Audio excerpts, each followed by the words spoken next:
saka ako si Kuya Paul. Naranasan mo na ba yung pagkakataon na parang nasa dead end ka na, tapos bandang huli, yung parang iiyak ka na, biglang gagawa ng paraan ng Panginoon?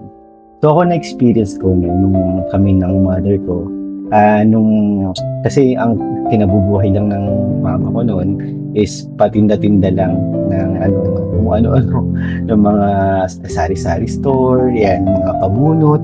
So, lumaki kasi ako walang tatay, so si mama lang ang nagtaguyod sa akin. So, in short, talagang hirap kami during that time.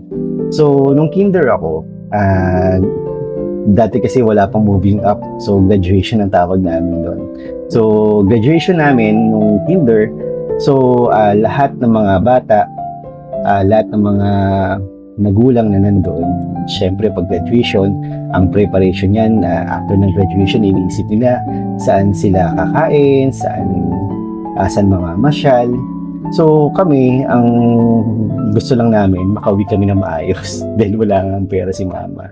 At ang pera lang namin noon is pamasahe pa uwi.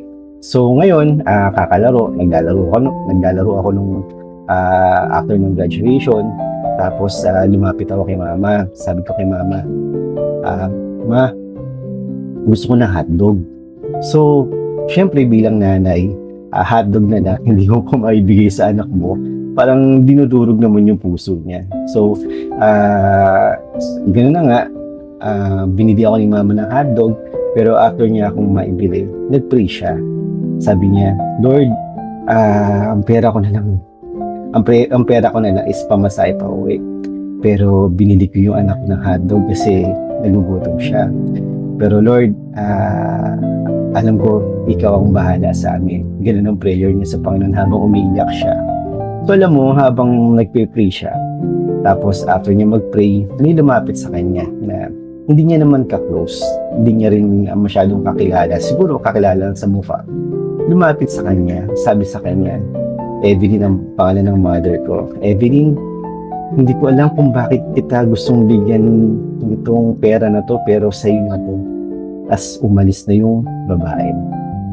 Si mama, lalong naiyak dahil alam mo yung sa pagkakataon na talagang parang nadudurog yung puso niya na hindi siya nagtatampo sa Panginoon.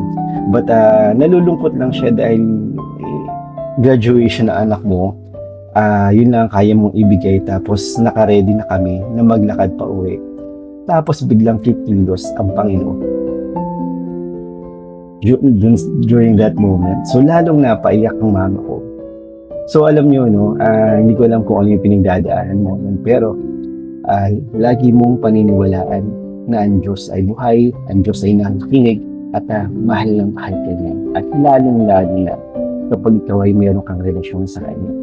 So yun, sana na-bless ka sa kwento namin ng aking nanay. So kita ulit tayo sa susunod na video. Ito si Kuya Paul. God bless.